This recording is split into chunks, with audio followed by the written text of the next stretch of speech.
Are you interested in creating a website but don't know where to start? Well, look no further. In this tutorial, we'll cover everything you need to know to get started with WordPress. Here at Boring Sites, we love web design, and that includes educating people on how to do it.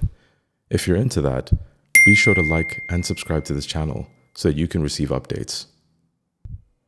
WordPress is a powerful and popular content management system that can be used to create a variety of websites.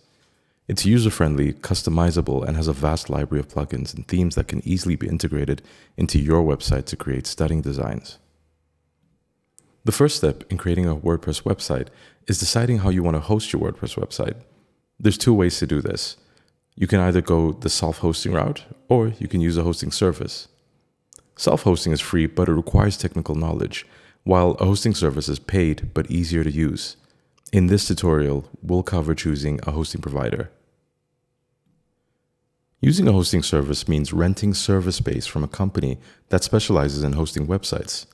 This is a good option if you don't have the technical knowledge for self-hosting and you want a hassle-free experience with a lot of support. So when it comes to hosting, you've got a plethora of choices. Everyone wants to sell you WordPress hosting.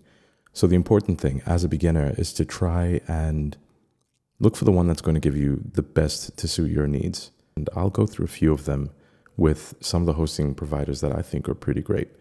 So the first one is Bluehost. And Bluehost is pretty cool because they do start you off at a nice price point given the services that they have.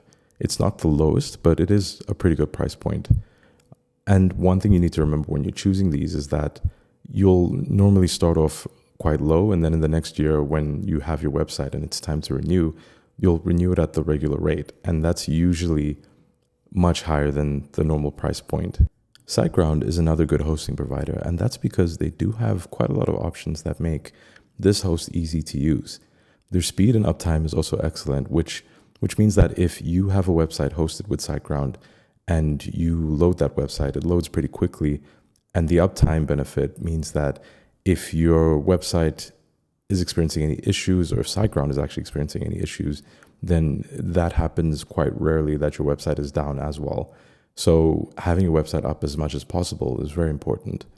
The one thing that's not so great is that SiteGround's prices aren't the best for beginners. So it's not always the go-to option for someone starting out brand new, but it is something that if you want to try WordPress long-term, it's worth going into.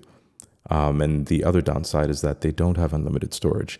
So if your website is very dependent on media type of content, such as videos or high resolution images, then it might not be the best option for you. There are many other options to consider, but yeah, I think SiteGround is pretty good. HostGator is another one that's on my list, and that's because with a lot of the HostGator plans, you do get plenty of storage, especially when you choose a WordPress package. There are flexible terms to meet your needs. So if you don't want to pay something that's outrageous, you can sort of just adjust it based on the terms. So you want to try out a website for 6 months, you can pay for 6 months. And then one thing that I don't really like about them is that the prices do tend to be quite tricky, as well as the fees. So you might pay for a great website this year, and the next year you might end up paying for you might end up paying a lot of money for the same website just because auto renewal was on. And things like that is just something that I don't really like about HostGator. And then they also have constant upsells. So they're always trying to sell you something. And, it's cute at first, like you see all these things that they're offering you, but after a while you do start to feel a little, threatened by their aggressive marketing.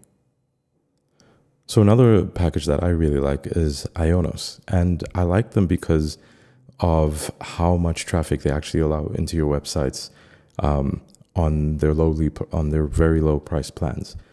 And that's important because you want to make sure that you can have as many visitors as possible, especially once you become a rock star with your websites and you know that people are going to visit your website and you have a lot of just traffic coming in.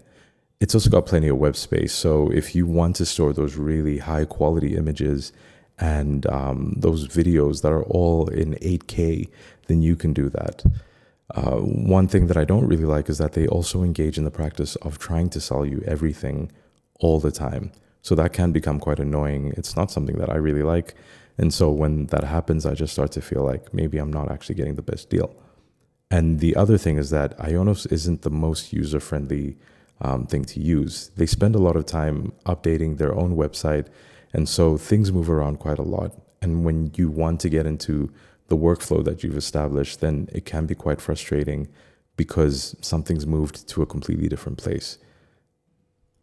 Once you've decided on a hosting provider, it's best to choose a plan that suits your needs. Hosting providers offer different plans based on your website needs. Choose a plan that fits your budget and your requirements. After you've chosen a plan, you can install WordPress. Now, most hosting providers have a one-click installer for WordPress, but if you don't find this, you can usually install WordPress from the control panel. And that's it for part 1. Now you have a basic WordPress install.